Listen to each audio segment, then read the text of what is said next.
लीजिए प्यारे देवर जी, बंध गया आपका सेहरा। चलिए चलिए जल्दी से भाभी का नेग निकालिए।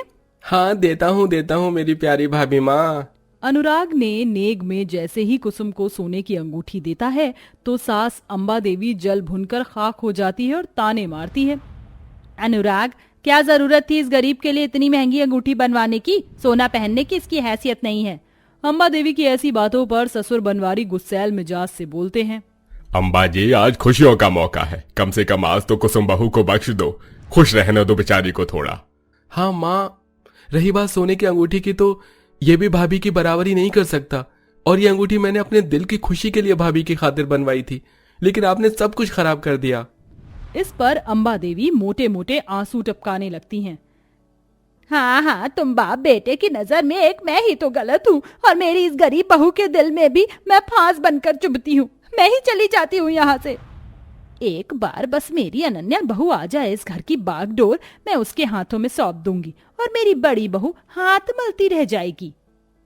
कुसुम हर तरह से सर्वगुण संपन्न थी। सबकी जरूरत का ख्याल रखना, उन्हें खुश रखना उसकी आदत थी। लेकिन फिर भी अंबा देवी के दिल में उसके लिए खटास भरी हुई थी, क्योंकि कुसुम गरीब घर की थी और शादी के वक्त उसके गरीब पिता अंबा देवी की मांग पूरी नहीं कर पाए, जिसके बदले उस बेचारी को सास के ताने सहने पड़ते। वहीं उसकी आने वाली देवरानी अनन्या बहुत ही अमीर घर खानदान से आ रही थी, इसलिए वह बहुत ज्यादा घमंडी मिजाज वाली थी, जो गरीबों को अपने पैरों की धूल समझती थी। कुछ देर में धूमधाम से शादी करके अनन्या देवरानी बनकर ससुराल में आती है, जहां जेठानी के नाते से गरीब कुसुम स्वागत करवाती है। आओ मेरी प्यारी देवरानी जी, हमारे परिवार में तुम्हारा स्वागत है। प्रणाम सासू माँ, पापा जी। खुश रहो अनन्या बहू। अनन्या चलो, अभी हमें भाभी का भी आशीर्वाद लेना है। बट वाई अनुराग, वो तो मेरी जेठानी है, सास थोड़ी ना लग रही हैं। जानता हूँ, लेकिन रिश्ते में हमसे बड़ी हैं। बड़ों का आशीर्वाद लेने में बड़ा सुख होता है। Okay fine. गुस्सैल मिजाज से अनन्या पैर छू लेती है। सब अपने अपने कमरों में चले जाते हैं। अगले दिन अनन्या रसोई में आती है तो कुसुम बोलती है, आ गई प्यारी देवरानी जी, आज तुम्हारी पहली रसोई है।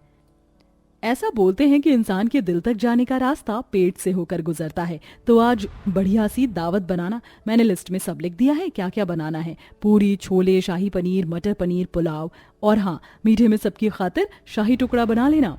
तभी घमंडी अनन्या जेठानी को जलील करते हुए बोली, वैसे जेठानी जी, इतनी आलीशान ससुराल में शादी करके आपकी तो ऐश हो गई। सुना है आप बड़ी गरीब घर से हैं, वहां तो सूखी रोटी के सिवा कुछ नहीं मिलता होगा, और यहाँ आप रोज रोज दावतें खा रही हैं। कमाल है। देवरानी की तानेबाजी जेठानी के दिल पर कांच की तरह लगती है। वह बिन कुछ कहे चली जाती है। वहीं पहली दावत के बदले सास अंबा देवरानी को खानदानी रानी हार तोहफे में देती है। ये लो मेरी प्यारी अनन्या बहू, ये रानी हार तुम्हारा हुआ। ओह हाउ स्वीट सासू माँ, थैंक यू। भाग्यवान घर की बड़ी बहू होने के नाते इस हार पर पहला हक कुसुम बहू का है। तुम उसे छोटी बहू को कैसे दे सकती हो? मेरे लिए मेरे घर की लक्ष्मी अन्नपूर्णा मेरी अनन्या बहू है, और मैं किसी का हक किसी को नहीं दे रही। सब दावत खाकर उठ जाते हैं, लेकिन जेठानी की बारी आते सारा खाना खत्म हो चुका था। देवरानी जी, तुमने खाना कम बनाया था क्या? मेरे लिए तो कुछ भी नहीं बचा है। अरे मेरी प्यारी जेठानी जी, मैं आपको कैसे भूल सकती हूँ। मैंने आपके लिए अलग से स्पेशल थाली रखी है, लाती हूँ। अनन्या रसोई से बासी रोटी, प्याज और नमक लाकर उसे देती है। रूखी सूखी रोटी देखकर गरीब जेठानी रो देती है। देवरानी जी, ये रोटी तो बिल्कुल सूख गई है, मैं कैसे खाऊंगी? रहने दो, मैं खुद के लिए ताज़ा खाना बना लूंगी। खबरदार, जो आपने ताज़ा खाना बनाने की कोशिश की। बुरा मत मानना जेठानी, लेकिन तुम्हारे पति महीने के 10,000 तनख्वाह घर में देते हैं, और मेरे पति महीने का लाख रुपए देते हैं, इसलिए तुम्हें और तुम्हारे परिवार को दावत खाने को नहीं मिलेगी। अनन्या अपनी जिद पर आकर बंटवारे की मांग करती है। मम्मी, पापा जी, 100 की सीधी बात है, अगर जेठानी और उनके परिवार को दावत खाना है तो बराबर के पैसे देने होंगे, वरना कह दीजिए इनसे अपना परिवार लेकर दफा हो जाए। अब मुफ्त की रोटी ठूसने को नहीं मिलेगी। जी हाँ। अपनी माँ को चुप खड़ा देखकर बड़ा बेटा सागर डबडबाई आंखों से बोलता है, माँ, आपकी बहू आपके आंखों के सामने आपके बड़े बेटे के स्वाभिमान को ठेस पहुंचा रही है, और आप देख रही हैं। बिल्कुल सही तो बोल रही है अनन्या बहू, गलत क्या बोला है? तो फिर ठीक है, मैं अपना परिवार लेकर चला जाता हूँ। कुसुम, मोनू, आराध्या, चलो बच्चों। अपने बड़े बेटे के परिवार को जाते देखकर बनवारी प्रसाद रोते हुए बोलते हैं, रुक जा सागर, बहू कहीं मत जा, तुझे तेरे ससुर की सौगंध। यह ससुराल जितना तेरी देवरानी का है उतना ही तुम्हारा भी, तुम लोग यहीं रहोगे।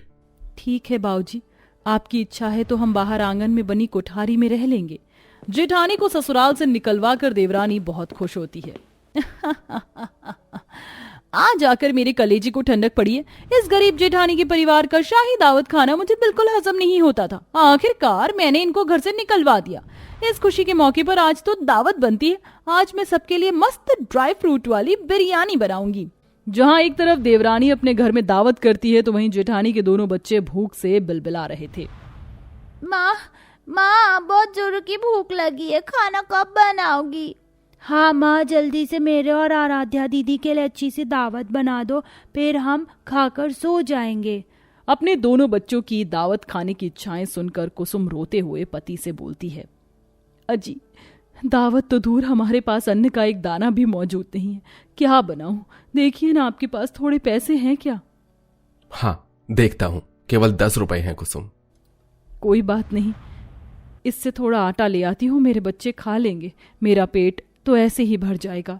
घनघोर गरीबी में भी जेठानी अपना धीरज नहीं खोती और थोड़ा सा आटा खरीद कर लाती है, जिसे बस 4-5 रोटियां ही बनती हैं, जो पति बच्चों को खिला देती है। इसी तरह दिन गुजरने लगते हैं, लेकिन तब और दुख बढ़ जाता है जब सागर की नौकरी चली जाती है और उसे मजबूर होकर दिहाड़ी मजदूरों की तरह 100 रुपए कमाने के लिए सारा दिन काम करना पड़ता है, जिससे वह केवल रूखी सूखी रोटी ही खा पाते हैं, जबकि देवरानी के घर में बदल बदल कर दावतें बनती हैं। अनन्या बहू, अरे ओ अनन्या बहू, यहाँ तो आना। इस बुढ़िया को भी चैन नहीं है। आई मम्मी जी। अनन्या के किचन में आते ही सास उसे खाना दिखाकर सख्ती के मिजाज से पूछती है, बहू ये क्या है? कल भी तूने दावत की इतनी सारी छोले पूरी बनाकर फेंक दिया, और आज भी तूने इतनी दाल मखनी बटर नान बनाई थी, और अभी पतीली भर कर पुलाव पड़ा है। अन्न की बर्बादी ठीक बात नहीं है, इसे माँ अन्नपूर्णा रूठ जाती है। तभी अनन्या घमंड में सास को झाड़ते हुए बोलती है, सासू माँ प्लीज ये सब बातें करके मुझे मत पकाइए, और रही बात वेस्टेज की, तो ये सारी दावत का खाना मैं मेरे पति के पैसों से बनाती हूँ, मैं चाहे जितना मर्जी बनाकर फेंकूं, आपको क्या? और वैसे भी आपको और पापा जी को मुफ्त में मटर पनीर खाने को मिल रही है, तो दिक्कत क्या है? अनन्या के ऐसे बात करने का अंदाज अंबा देवी के दिल में खटक जाता है और वह रोते हुए बोलती है, बहू ये तुम मुझसे किस तरह से बात कर रही हो? मेरी गलती है जो मैंने अपने सच्चे हीरे को झूठा जानकर अपनी लक्ष्मी जैसी बड़ी बहू को घर से निकाल दिया। ये सुनकर देवरानी अंबा को धक्का मारकर बोलती है, हाँ तो चली क्यों नहीं जाती अपनी उसी गरीब के पास? दावत मेरे घर खाती और गुण उस गरीब जेठानी के गाती हो। अनन्या अपने सास ससुर को घर से निकाल देती है। ऐसे में कुसुम ही उन्हें आदर पूर्वक अपने घर बुलाती है, जहां कोठारी में थोड़ा सा आटा लिए बहू रोटियां बना रही थी। अजी सुनिए जरा, यहाँ तो आइए। आया कुसुम। माँ पिताजी आप यहाँ बैठिए आराम से। आया। अजी माँ जी बाबूजी को तो रोजाना दावत खाने की आदत है, वो सूखी रोटी कैसे खाएंगे? आप एक काम कीजिए, थोड़े कच्चे चावल, दूध और आधी किलो आलू लाकर दे दीजिए। ठीक है ले आता हूँ।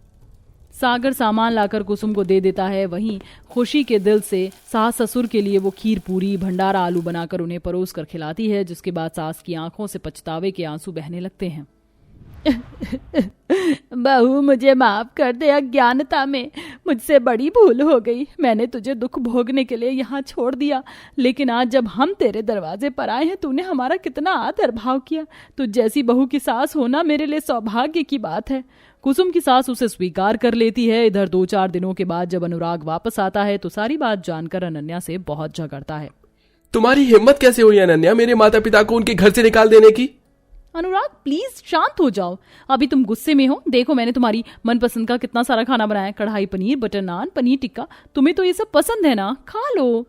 मेरे भगवान समान भाई भाभी, मेरे माँ बाप वहां रूखा सूखा खाकर दिन गुजार रहे हैं और तुम चाहती हो कि मैं यहाँ अकेले दावत खाऊं? तुमने मेरा हंसता खेलता परिवार तोड़ कर रख दिया।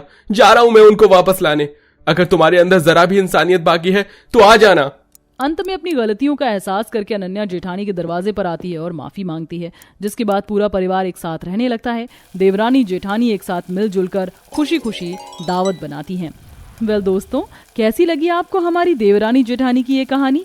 क्या आप भी हमारी स्टोरी से रिलेटेड किसी ऐसी देवरानी जेठानी को जानते हैं जहां एक तो दावत करती है तो वहीं दूसरी को सूखी रोटी नसीब आती है? तो हमें कमेंट बॉक्स में कमेंट करके जरूर बताएं।